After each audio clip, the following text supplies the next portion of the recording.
አሰላሙ አለይኩም ወራህመቱላሂ ወበረካቱ። ዛሬም በሌላ ቪዲዮ ተመልሰናል። በዛሬው ቪዲዮአችን ሶስት ሴት ልጆች ያሉት አንድ እረኛ የተሰጠውን አደራ በምን አይነት ሁኔታ እንደጠበቀ የምናይ ይሆናል።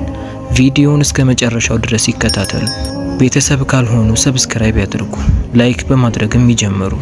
አንድ እረኛ ሶስት ሴት ልጆች ነበሩት። ሚስቱ ከሞተችበት በኋላ ሶስቱ ልጆቹን ለብቻው ያሳድጋል። ምንም ያህል ብዙ ንብረት ያለው ባይሆንም ልጆቹን አንደላቆ ያኖራቸው ነበር። ሶስቱ ልጆቹም እቤት ሆነው የቤቱን ስራ ተጋግዘው ይሰራሉ። አባትየው ከሶስቱ ልጆች ጋር አብሮ ሲኖር እስካሁን ያልነገራቸው አንድ ሚስጥር ነበር። አንድ ቀንም ሶስቱ ሴት ልጆቹ በራሳቸው ስራ ቢዚ ሆነው ሳለ አባትየው ከነሱ ተደብቆ ወደ አንድ ኮረብታ ላይ ይወጣል። ያ ኮረብታ ከነሱ ቤት አቅራቢያ የሚገኝ ሲሆን ወደ አንድ ምልክት ወዳደረገበት ቦታ ሄዶ አንድ አነስ ያለችን ሳጥን አወጣ። በሳጥን ውስጥም የተለያዩ ወርቆችና ብሮች ነበሩ። አባታቸው ኢብራሂምም ወደ ወርቁ እየተመለከተ ወይ አይነ ስውር ጓደኛዬ፣ ምን ሆነህ ነው እስካሁን ድረስ የቆየኸው?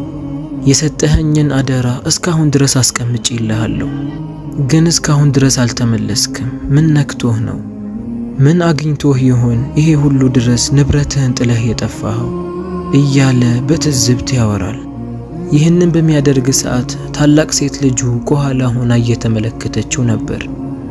ልጅቷም ወደሱ ጋር ጠጋ አለችና አባዬ ምንድነው የደበከው? እስካሁን ድረስ እንደዚህ ነገር እንዳለ ለምን አልነገርከንም? አለችው። ኢብራሂምም ልጁን ሲመለከታት በጣም ደነገጠ። ይሄ ንብረት የኔ አልነበረም፣ እስካሁንም ደብቄ ያኖርኩት የኔ ስላልሆነ ነው። አሁን ከመጣሽ አይቀር እውነቱን ነግራችኋለሁ። እህቶችሽን ጥሪያቸውና አብሬ ነግራችኋለሁ አላት። ሶስቱ ሴት ልጆቹን በተሰበሰቡ ጊዜ አባታቸው ኢብራሂም ታሪኩን ይነግራቸው ጀመር። ልክ አሁን እንደምሰራው ከዓመታትም በፊት በዚህ ጋራ ላይ እረኝነትን እሰራ ነበር። ከዕለታት አንድ ቀንም አንድ አይነ ስውር በእኔ በኩል ያልፋል። በእጁ ላይም አነስ ያለች ሳጥንን ይዞ ነበር። ሰውየው ድካምና ፍርሃት የያዘው ይመስላል። ስመለከተውም በጣም አሳዘነኝ። ወደ እኔ ማስጠግቼ ያስቀመጥኩት፣ የተወሰነም እኔ ጋር እንዲያርፍ አደረግኩት። ለትንሽ ጊዜ እኔ ጋር ከቆየ በኋላ ሳጥኑን ሰጠኝና እንዲህ አለኝ፣ አንተ ሁሉም ሲሸሸኝ ያስጠጋኸኝ ጥሩ ጓደኛዬ ነህ። በመንደሬ ላይ ተከብሬ የምኖር ባለጸጋ ነበርኩኝ። ነገር ግን አንድ ቀን ሽፍቶች መጡና ሙሉ ንብረቴን ዘረፉኝ፣ አይኔንም አጠፉት። በጣምም ሲፈታተኑኝ ይህንን ሳጥን ብቻ ነበር ከነሱ ማትረፍ የቻልኩት። ሚያስጠጋኝም ሰው ሳጣ ወደዚህ መጣው። አሁን ከዚህ መሄድ ስላለብኝ ሳጥኑ ከኔ ጋር መሆን የለበትም፣ አንተ ጋር እንደ አማና አስቀምጠዋለሁ። በአላህ ፍቃድ ስመለስ አማናህን ተወተህ እንደምታስረክበኝ ተስፋ አደርጋለሁ አለኝና ተሰናብቶኝ ሄደ። ነገር ግን ከሄደ ብዙ ዓመታት አልፈዋል። በሳምንት 2 የሚሆን 3 ወደዛ ኮረብታ እየሄድኩኝ ንብረቱን አይለታለሁ። በአላህ ፍቃድ ንብረቱን እስካሁን ድረስ ጠብቄ ያቆይቼለታለሁ። መች እንደሚመለስ ግን አላወቅኩም። ነገር ግን አማናውን መጠበቅ አለብኝ አላቸው። ታናሽ ሴት ልጁም ለምንድነው ለኛ እስካሁን ያልነገርከን? ከኛ መደበቁን ለምን ፈለከው? አለችው።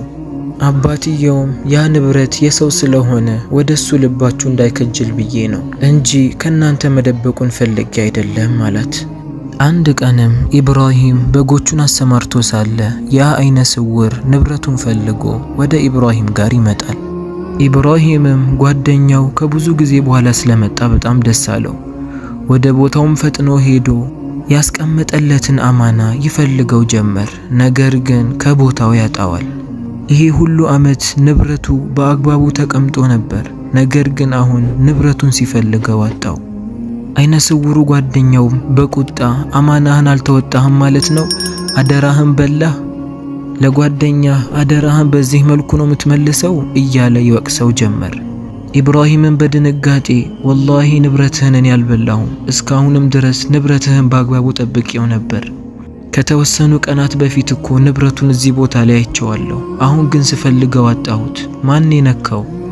ከኔና ከልጆቼ ውጪ ይህንን ቦታ የሚያውቀው የለም። እኔም ስመለከት ግራ ገብቶኛል አለው።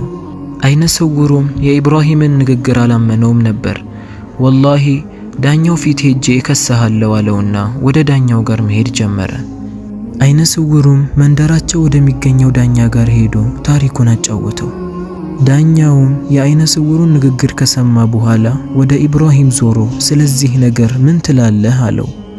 ኢብራሂምም አይነ ስውሩ የሰጠውን አደራ ለብዙ ዓመታት ጠብቆ እንዳኖረውና አሁን አይነ ስውሩ ሲመጣ እንዳልካደው ነገረው። ዳኛውም ለኢብራሂም እውነቱን እየተናገርክ ቢሆንም ነገር ግን ንብረቱ ባንተ እጅ ነው የጠፋው፣ ስለዚህ ንብረቱን እስካልመለስክለት ድረስ ተጠያቂው አንተ ነህ አለና ኢብራሂም ንብረቱን እስኪመልስ ድረስ ለ1 ወር ያህል እንዲታሰር አደረገ። 3ቱ ሴት ልጆቹም አባታቸው መታሰሩን ሲያውቁ በጣም አዘኑ። አይነ ስውሩ ጋርም ሄደን ለአባታችን ይቅርታ ያድርግለት እዳውንም እንዲተው እንማጸንለት ብለው ወደ አይነ ስውሩ ጋር ሄዱ። አይነ ስውሩ ጋርም ገብቶ ሲማጸኑት አይነ ስውሩ ግን እምቢ አለ። ለአባታችሁ ኢብራሂም በአንድ መስፈርት ቢሆን እንጂ መቼም ይቅርታ አላደርግለትም አላቸው። 3ቱ ሴት ልጆቹም ያ መስፈርት ምንድነው ብሎ ሲጠይቁት አባታችሁ ከናንተ መካከል አንዱን ሚደረኝ ከሆነ ይቅርታ አደርግለታለሁ አላቸው። 3ቱ ልጆቹም ይህንን ሲሰሙ እርስ በእርስ ተያዩ። ታላቅየውም እንዴት ይሄን ከኛ ትፈልጋለህ? አንተ እኮ ሚስትና ልጆች ያሉህ ትልቅ ሰው ነህ፣ እንዴት ይሄ ሊሆን ይችላል አለችው። አይነ ስውሩም በንቀት ወይ ትዳሩን እሺ በሉ አልያ ደግሞ አባታችሁ እስር ቤት ይበሰብሳል አላቸው። 3ቱ እህትማማቾችም ተስፋ ቆርጠው ወደ ቤታቸው ተመለሱ። በቀጣዩ ቀንም አባታችን ጋር እስር ቤት እንሂድ፣ አይነ ስውሩ ያለንን ነገር ለሱ እንንገረው አሉ። ይህንን በሚሉ ሰዓት ታናሽ እህታቸው ግን እኔ አልሄድም አለቻቸው። ለምንድነው አንቺ ከኛ ጋር ማትሄጂው ብሎ ሲጠይቋት አይ እናንተ ሄዱ፣ እኔ እዚህ ሆኜ እቤቱን እጠብቃለሁ አለች። 2ቱ እህትማማቾችም እሷን ችላ ብለዋት አባታቸውን ለማግኘት ወደ እስር ቤት ሄዱ። አባታቸውም ጋር ገብተው አይነ ስውሩ መስፈርት ያደረገባቸውን ነገር እያዘኑ ነገሩት። ኢብራሂምም ይህንን ሲሰማ አይነ ስውሩ ምን ነክቶት ነው? እንዴት እንደዚህ ይላል? ይሄማ መቼም ሊሆን አይችልም። ከናንተ አንዳችሁ ለሱ ከምድር እስር ቤት በበሰብስ ይሻለኛል አላቸው። ሴት ልጆቹም እኛ እያለን አንተ እስር ቤት ልትሆን አይገባም፣ ኢንሻአላህ የሆነን ዘዴ አናጣም፣ አንተ ብቻ አትጨነቅ አሉት። ኢብራሂምም ወደ ልጆቹ እየተመለከተ ኢንሻአላህ ሐቁ መውጣቱ አይቀርም፣ ዳኛው ለ1 ወር ያህል ንብረቱን እንዳፈላልግ ነግሮኛል፣ ንብረቱ ካልተገኘ ግን ለ7 ዓመት እንደሚፈርድብኝም ነግሮኛል፣ ብቻ አላህ ከኛ ጋር ይሁን፣ እናንተ እንዳትጨነቁ አላቸው። 2ቱ እህትማማቾችም ወደ ቤት ለመሄድ ሲዘገጃጁ ኢብራሂም ታናሽ እህታችሁን የጥላችኋት ነው የመጣችሁት አላቸው። ታላቅየውም እንሂድ ብለናት ነበር፣ ነገር ግን መሄድ እንደማትፈልግና እቤቱን እንደምትጠብቅ ነገረችን፣ ያኔ ጥለናት መጣን አለችው። ኢብራሂምም ወደ ቤት ስትሄዱ ንገሩልኝ፣ ከማንም በላይ አብልጬ የምወደው እሷን ነው አላቸው። 2ቱ ሴት ልጆቹም እሺ አባዬ እንነግራታለን፣ ብቻ አንተ አትጨነቅ አሉትና ተሰናብተውት ወደ ቤታቸው ሄዱ። ማታ ላይም 3ቱ እህትማማቾች በጉዳዩ ሊያወሩ ተሰባሰቡ። ታላቅየዋም ወደ እነሱ እየተመለከተች አባታችን እያየነው እስር ቤት ሊገባ አይገባም፣ የሆነን መፍትሄ ማበጀት አለብን አለች። መካከለኛዋም ምኑንም ከማናውቀው ሰው ጋር ልንጋባም አይገባም፣ ስለዚህ ሌላን መፍትሄ ማበጀት አለብን አለች። በነገሩ ላይ ሲወያዩ ታናሽ እህታቸው ግን ምንም ነገር አላወራችም፣ ዝም ብላ ታዳምጣቸዋለች። ዝምታውም ሲበረታባቸው 2ቱ እህትማማቾች እሷን ይጠረጥሯት ጀመር። ያንን ሳጥን ሰርቃ አባታችን እስር ቤት እንዲገባ ያደረገችው እሷ ናት እያሉ ይገምቱ ጀመር። ታላቅየዋም ታናሽ እህቷን ጠራቻትና ለምንድነው በጉዳዩ ላይ ከኛ ጋር ማትወያየው አለቻት። ታናሿም በጉዳዩ ላይ ምንም አይነት ሐሳብ ስለሌለኝ ነው፣ ለዛ ነው ዝም ያልኩት አለቻቸው። ታላቅየውም በቁጣ ኢንሻአላህ በቅርቡ እኮ እውነቱ መጋለጡ አይቀርም፣ ያኔ ሁሉንም ነገር በግልጽ እንመለከታለን አለቻት። ቀናቶችም አለፉ፣ ነገር ግን ምንም መፍትሄ ሊያገኙ አልቻሉም። ጭንቅ ያላትም ታላቋ አባታችን እስር ቤት ከሚበሰብስማ እኔ ከዛ አይነ ስውር ጋር እጋባለሁ ብላ ደመደመች። ጉዳዩንም ለአባቷ ልታሳውቀው ወደ እስር ቤት አመራች። እስር ቤትም ገብታ ምንም አይነት መፍትሄ እንዳጡና አንተ ከእስር ቤት እንድትወጣ እኔ ያንን አይነ ስውር አገባዋለሁ ብላ እያለቀሰች ነገረችው። አባትየው ከልጁ ይህንን ሲሰማ በጣም ደነገጠ። ይሄማ በጭራሽ ሊሆን አይችልም፣ ከማታውቂው ሰው ጋር ለኔ ብለሽ በግድ ልታገቢው አይገባም። የአላህ ውሳኔ እስኪመጣ ድረስ በትዕግስት ጠብቂ።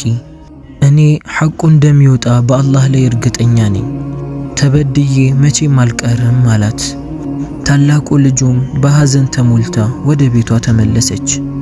በአላህ ላይ ብቻ ተማምነው በራሳቸው ምንም አይነት መፍትሄ ሳያመጡ ወሩ ደረሰ።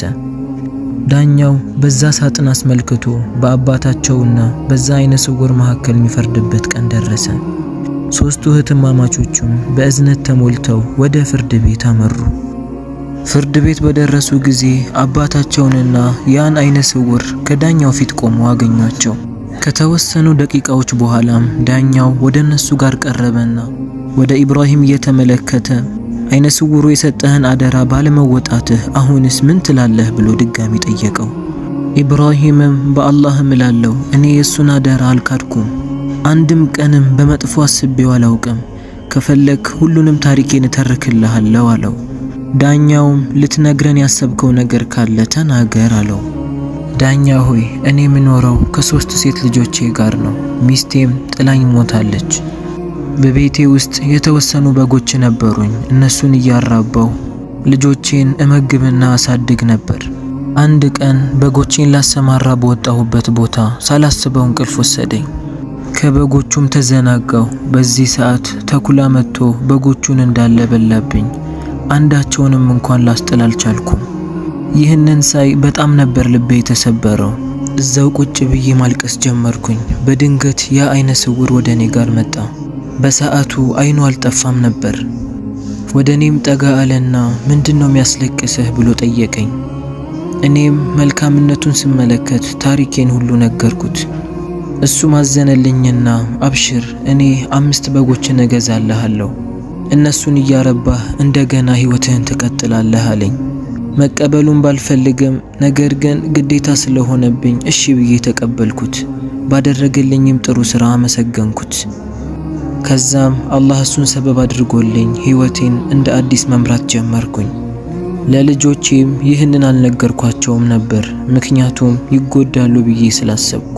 ከተወሰኑ ጊዜያት በኋላ ነበር ሽፍቶች ሙሉ ንብረቱን ዘርፈው አይኑን ያጠፉለት። ያኔ ነበር ወደ እኔ ጋር ያንን ሳጥን ይዞት የመጣው።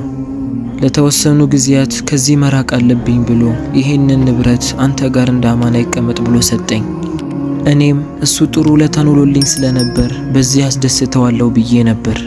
አንድም ቀን እሱን እክደዋለሁ ብዬ በመጥፎ አስቤ አላውቅም። ነገር ግን ንብረቱን ፈልጎ በመጣ ጊዜ በቦታው አጣሁት ብሎ ንግግሩን ቋጨው። ዳኛውም እያዘነ ለኢብራሂም የተናገርከውን ንግግር እውነት ይመስላል፣ ነገር ግን ምንም አይነት ፍንጭንና ማስረጃን እስካላገኘሁ ድረስ አንተን ከተጠያቂነት ላድንህ አልችልም። እስቲ ልጠይቅህ፣ ሳጥኑን የደበከው ቦታ ካንተ ውጪ የሚያውቀው ሰው አለን? ኢብራሂምም ዳኛ ሆይ ቦታውን ለብዙ ዓመታት ማንም አያውቀውም ነበር፣ ለልጆቼ እንኳን አልነገርኳቸውም። ነገር ግን አንድ ቀን ቦታው ላይ ሳለው ትልቋ ልጄ መታ አይታኝ ነበር፣ ከሷ ውጪ ቦታውን የሚያውቀው ሰው የለም ብሎ ነገረው። ዳኛውም ከልጆችህ መሃል ምትጠረጥረው ሰው አለን ብሎ ኢብራሂምን ድጋሚ ጠየቀው። ኢብራሂምም ዳኛ ሆይ እኔ በአላህ እምላለሁ ልጆቼን በእንደዚህ አይነት መጥፎ ነገር አልጠረጥራቸውም፣ ምክንያቱም እኔው ራሴ ነኝ በጥሩ ስነ ምግባር ላይ ያሳደግኳቸው፣ በእንደዚህ አይነት ነገር አልጠረጥራቸውም አለ። ዳኛውም እያዘነ እስካሁን ድረስ ምንም አይነት ፍንጭን አላገኘንም፣ ስለዚህ ፍርዱን ማስተላለፍ ይሆናል አለ። በዚህ ሰዓትም በድንገት አንድ ወጣት ያንን ሳጥን ተሸክሞ ወደ ውስጥ ይገባል። ዳኛው ፊት ለፊትም መጥቶ የምትፈልጉት ሳጥን ይሄ ነው ብሎ ፊት ለፊቱ አስቀመጠው። ፍርድ ቤት ውስጥ የነበሩት ሰዎች ሁሉ ይህንን ሲመለከቱ በጣም ደነገጡ። ዳኛ ሆይ ያ እረኛ ከተጠረጠረበት ነገር ሁሉ የነጻ ነው፣ እሱ በሚገባ የተሰጠውን አደራ ተወጥቷል ብሎ ተናገረ። በዚህ ሰዓትም አይነ ስውሩ በድንጋጤና በፍርሃት ፈጦ ቀረ። ዳኛውም ወደ ወጣቱ እየተመለከተ መጀመሪያ አንተ ማነህ? ራስህን አስተዋውቀን አለው። ወጣቱም እኔ ነዒም እባላለሁ የዛ አይነ ስውር ልጅ ነኝ አለ። ዳኛውም ወደ አይነ ስውሩ እየጠቆመ አባትህ ማለት እሱ ነውን አለው። ወጣቱም አይ አባቴ እንኳን እሱ አይደለም እሱ አጎቴ ነው ብሎ መለሰ። ዳኛውም ግራ በመጋባት ይህ እንዴት ሊሆን ይችላል አስረዳን ብሎ ጠየቀው። ወጣቱም ዳኛ ሆይ ፊት ለፊትህ የቆመው ሰው አጎቴ እንጂ አባቴ አይደለም፣ አይነ ስውር አይደለም፣ በሚገባ አይኑ ይመለከታል። እኔ ዛሬ ወደዚህ የመጣሁት ያንን ምስኪን እረኛ ከተጠረጠረበት ነገር ላድነው ነው አለ። ዳኛውም ወደ ነዒም በትኩረት እየተመለከተ ምታውቀውን ነገር ሁሉ ንገረን አለው። ነዒምም አይነ ስውሩ አባቴ ከአንድ ወር በፊት ነበር የሞተው። ሊሞት በተቃረበ ጊዜ እኔን ጠራኝና ከዚህ በፊት ንብረቱን ሙሉ ሽፍቶች እንደሰረቁት የቀረውን የተወሰኑ ንብረቶች በአቅራቢያችን ወደሚገኝ ጋራ እያሳየኝ እዛ ጋራ ላይ አንድ እረኛ አለ። ያንን የቀረኝን ንብረት በአደራ መልኩ እሱ ጋር አስቀምጬዋለሁ፣ ሄደህ ተቀበለው አለኝ። ይህንን ለኔ በሚነግረኝ ሰዓት አጎቴ ሰምቶ ነበር።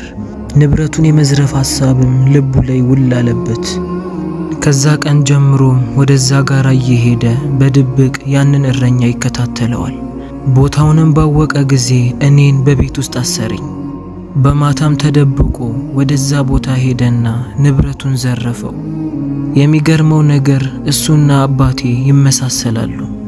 እንዳይታወቅበትና እውነቱን ለመሸፋፈን አይነ ስውር መስሎ እንደገና እረኛው ጋር ሄዶ ንብረቴን ስጠኝ ብሎ ጠየቀው። ሚስትም ስላልነበረው ያንን እረኛ ከልጆቹ አንዱን እንዲደርለት መስፈርትም አደረገ። ምክንያቱም በመጥፎ ስነ ምግባሩ አንድም ሴት ልትቀርበው እንኳን አትፈልግም። የአላህ ነገር ሆኖ ያንን የሰረቀውን ሳጥን በድብቅ በቤቱ ጓሮ ላይ ቆፍሮ ሲቀብረው የተመለከተው ሰው ነበር። ወደ እኔ ጋር መጥቶ ጉዳዩን ነገረኝ። እኔም እንዳላወቀ ሆኜ ዝም አልኩኝ። ቀጠሮ እንዳለውና ወደዚህ እንደሚመጣ ባወቅኩኝም ሰዓት በጨለማ ያንን ሳጥን ቆፍሮ ሲቀብረው የተመለከተው ሰው መጥቶ እኔን ፈታኝ። እኔም ወዲያውኑ ያንን ሳጥን ከቀበረበት አወጣሁት። ከዛም ያንን ምስኪን እረኛ ላድነው ወደ አንተ ጋር መጣሁኝ አለው። ዳኛውም ይህንን በሰማ ጊዜ በጣም ተገረመ። አላህ እውነቱን ሲያወጣ እንዲህ ነው። ይሄ ሰው እረኛውን ብቻ ሳይሆን ያታለለው የገዛ ወንድሙንም ንብረቱን ዘርፎታል። ስለዚህ የሱ ቅጣት የከበደ ይሆናል አለና 10 ዓመት እንዲፈረድበት አደረገ። ያ ምስኪን እረኛ ኢብራሂምም ከተጠረጠረው ነገር መዳን ቻለ። ይህንንም ባወቁ ጊዜ 3 ሴት ልጆቹ በደስታ እያለቀሱ ያቅፉት ጀመር። ኢብራሂምም ወደ ነዒም እየተመለከተ አባትህን በዚህ ሰውዬ ምክንያት በመጥፎ ስለጠረጠርኩት ይቅርታ አድርግልኝ አለው። ነዒምም ይሄማ ጥፋት አይደለም፣ ችግር የለውም፣ ይቅርታ አድርጌልሃለሁ አለው። ወደ ትንሿ ሴት ልጁም ዞሮ እስር ቤት በነበርኩበት ጊዜ ለምንድነው ከእህቶችሽ ጋር ልትጠይቅኝ ያልመጣሽው? ያስከፋውሽ ነገር አለ እንዴ ብሎ ጠየቃት። ታናሽ ልጁም እንባ እየተናነቃት በዚህ ሁኔታ ሆነ ላይህ ከበደኝ፣ ከእህቶቼ ጋር እንኳን ማውራት አቅቶኝ ነበር፣ ውስጤ በጣም ተጨንቆና ተሰብሮ ነበር አለችው። ይህንንም በሰሙ ጊዜ 2 እህቶቿ ይቅርታ አድርጊልን፣ ዝምታሽን እኛ በዚህ ያልተረዳነውም ነበር፣ በመጥፎ ስለጠረጠርንሽ ይቅርታ አድርጊልን ብለው አቀፏት። ታናሽ እህታቸውም ይቅርታ አድርጌላችኋለሁ፣ ችግር የለውም አለቻቸው። አላህ ነዒምን ሰበብ ስላደረገላቸው እሱን አመስግነውት ወደ ቤታቸው በደስታ ተመለሱ። የኢብራሂምና የ3ቱ ሴት ልጆቹ ህይወት እንደገና ባማረ ሁኔታ መቀጠል ጀመረ። ኢብራሂምም 3 ሴት ልጆቹን ሰበሰባቸውና እንዲህ አላቸው፣ በዚህ ክስተት ትልቅ ትምህርትን ተምረናል አላቸው። ልጆቹም የምን ትምህርት ብለው ጠየቁት። ኢብራሂምም ባላወቅነውና ባላየነው ነገር የሰውን ልጅ በመጥፎ መጠርጠር የለብንም፣ የውስጥ አዋቂው አላህ ብቻ ነው። ስለዚህ ማስረጃ ሳይኖረን ሰውን በመጥፎ መጠርጠር የለብንም። አላህም በተከበረ ቃሉ ላይ እውነትን ተናግሯል። ያ አዩሃ الذين آمنوا اجتنبوا كثيرا من الظن إن بعض الظن إثم። እናንተ ያመናችሁ ሰዎች ሆይ ከጥርጣሬ ሲሆን ብዙውን ራቁ፣ ከጥርጣሬ ከፊሉ ኃጢአት ነውና ነውርንም አትከታተሉ ብሎ አላህ በተከበረ ቃሉ ላይ ተናግሯል። አላህ በሰማነው እንጠቀም ያድርገን። የዛሬው ታሪካችን ይህንን ይመስላል። ከታሪኩ ትልቅ ትምህርትን እንደወሰድን ተስፋ አደርጋለሁ። ቪዲዮን ላይክ፣ ሼር፣ ሰብስክራይብ ማድረጋችሁን እንዳትረሱ።